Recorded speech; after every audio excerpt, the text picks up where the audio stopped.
Bienvenidos a una nueva mañana aquí en la radio. Es jueves 25, bueno, jueves en todas partes, 25 de septiembre de 2025. Esto es Más de Uno, esto es Onda Cero, la radio que explica, que matiza.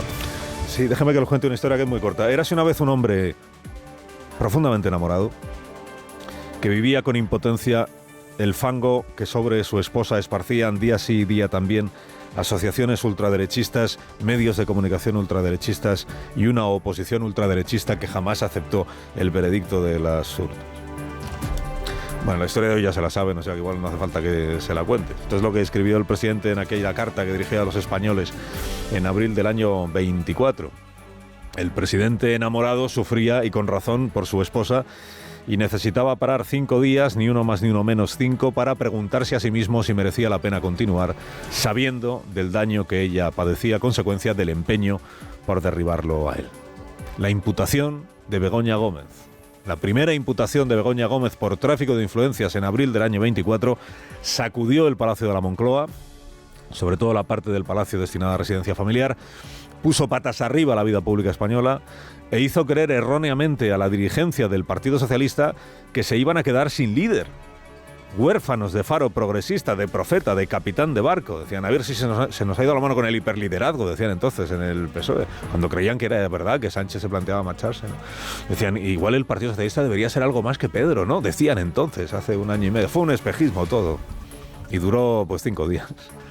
Sánchez se fue a ver al rey, ¿se acuerda usted aquella mañana? Para que el rey fuera el primero en saber que quietos parados aquí no pasó nada, majestad, los demás son contingentes, pero yo soy necesario, así que yo continúo. Anoche dijo que quiere ser candidato otra vez en el 27, o sea que en efecto continúa.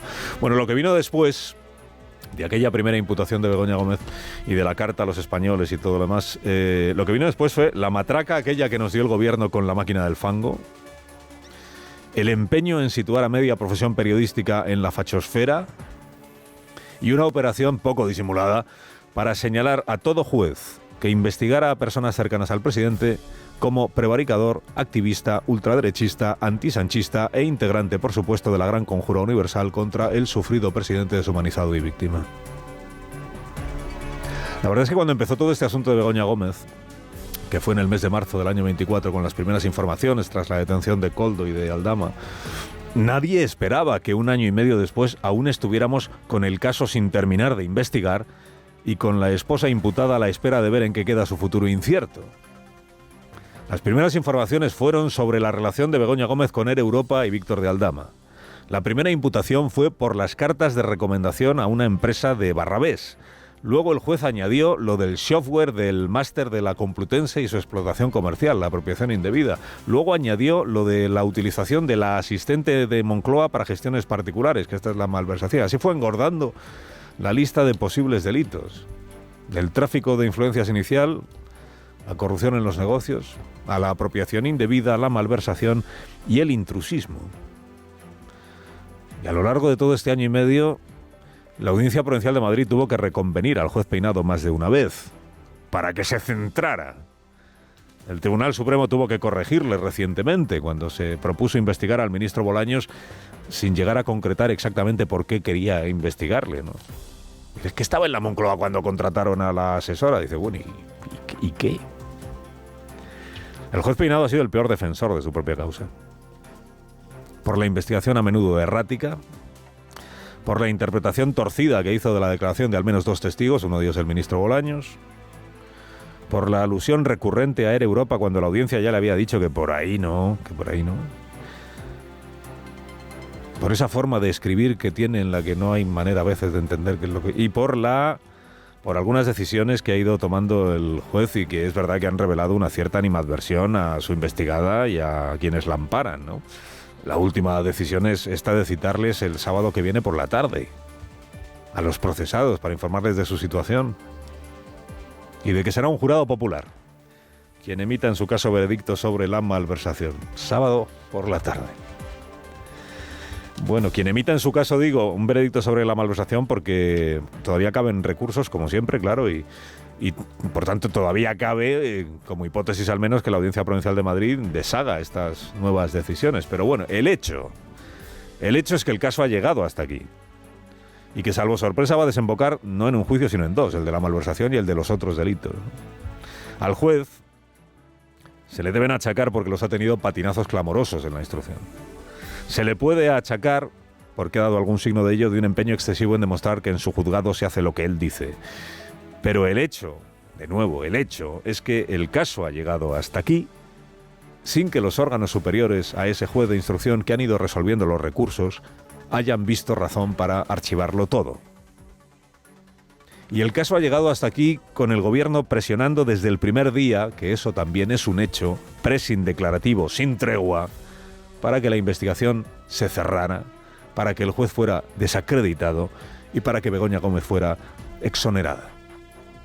Es imposible llevar la cuenta de las veces que en este año y medio ministros disciplinados que prefieren pecar por exceso que por defecto han pronosticado que todo quedaría en nada. Y estamos además absolutamente convencidos que aquí no hay nada. Y es que no hay absolutamente nada. Que no hay absolutamente nada.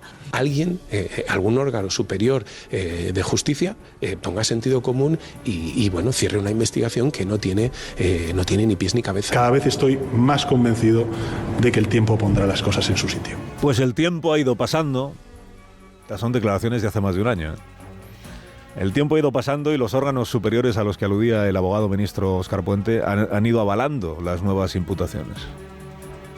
Esto mismo que comentamos ayer respecto del hermano del presidente, el caso del hermano del presidente, del hermano del presidente de Miguel Ángel Gallardo, que es el líder del PSOE, Miguel Ángel Aforado Exprés Gallardo, que es el líder del PSOE extremeño, que no es solo la jueza Viedma, son otros 4 jueces de la audiencia de Badajoz quienes respaldan ese procesamiento.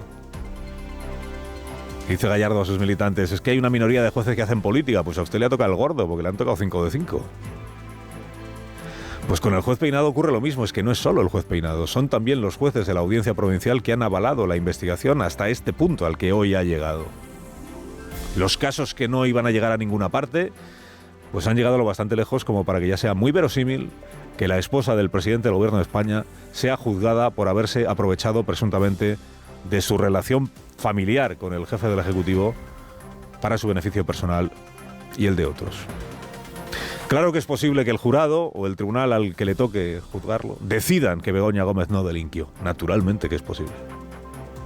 Como es posible que el tribunal que juzgue al cuñado de Begoña Gómez, es decir, al hermano del presidente, decida que éste tampoco delinquió. Naturalmente que es posible. La pregunta es, ¿qué dirá el gobierno en el caso de que un jurado o un tribunal establezcan lo contrario?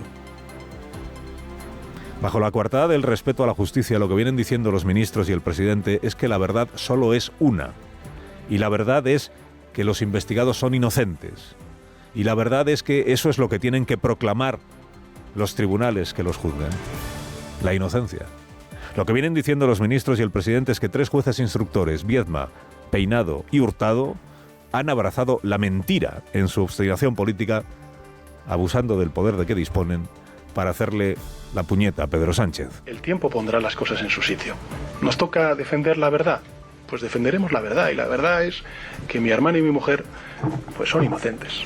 Y espero que cuando eso suceda, y la justicia así lo dicte, pues tenga la misma repercusión mediática que tiene ahora mismo pues todo lo que está planteando en este caso el juez Peinado. No sé si tendrá la misma repercusión mediática, pero sí sé que si eso sucede y la justicia establece la inocencia de Begoña Gómez y de David Sánchez Pérez Castejón, la prensa, los medios de comunicación así lo recogerán, o así lo recogeremos.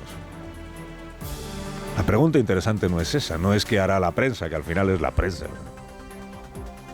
La pregunta interesante es qué hará el presidente del gobierno si ocurre lo contrario de lo que él pronostica.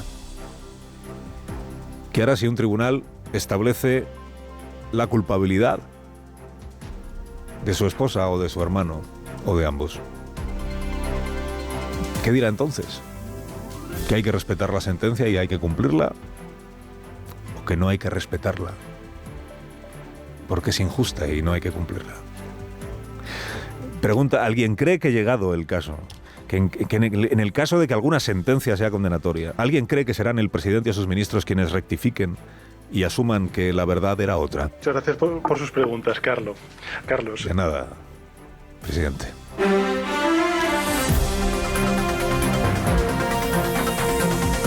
Cuando hablamos al pueblo de Israel, Estamos hablando de un pueblo de hermanos, un pueblo que cuando regresa a España, regresa a su casa.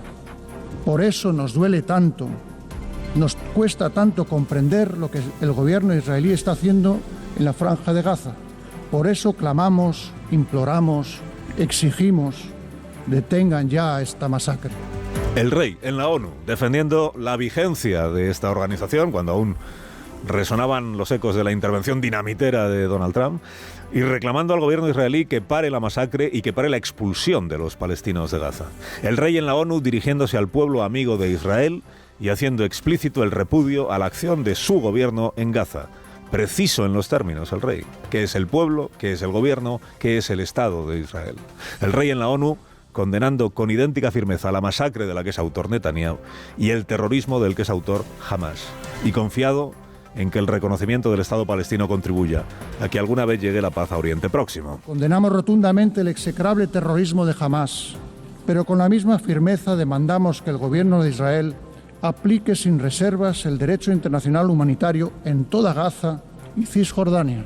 Ante tantas muertes entre la población civil o ante la hambruna y el desplazamiento forzoso de cientos de miles de personas, son actos aberrantes que están en las antípodas de todo lo que este foro representa. Repugnan a la conciencia humana y avergüenzan al conjunto de la comunidad internacional. Un discurso medido, un discurso ajustado, naturalmente un discurso en línea, en sintonía con la política exterior del gobierno de España. Solo faltaba, si el rey lo que tiene que hacer suyo es, lo que tiene que hacer suya es la política exterior que el gobierno en cada momento, el que sea, va fijando. Y un discurso avisado por el gobierno, naturalmente, como siempre, porque es un discurso que se pronuncia ante la ONU y que lo pronuncia quien ejerce la representación del Estado, que es el rey Don Felipe. Y no dijo genocidio. Circunstancia que a nadie habría llamado la atención hace 3 meses, porque hasta entonces tampoco el jefe del gobierno de España veía conveniente pronunciar esa palabra. Ni él ni su ministro de Exteriores, que aún en agosto eludía pronunciarla. El jefe de Estado no dice genocidio sin que eso impida que el presidente Sánchez diga que comparte sus palabras de la primera a la última. Sobre las palabras del jefe del Estado, yo solamente lo que puedo decir es que comparto el 100% todo lo dicho por el jefe del Estado. De la primera a la última palabra. Y sin que el señor Núñez Feijóo pueda decir esta mañana si quiere exactamente lo mismo, que comparte de la primera a la última palabra. Dice, ¿cómo es posible? ¿Cómo es posible? En la crónica del diario El País leí ayer que la decisión de no incluir la palabra genocidio fue de la Casa del Rey. Esto es interesante, pienso yo. Porque quien firma la crónica es el periodista que cubre informativamente los actos del presidente y las informaciones de la Moncloa.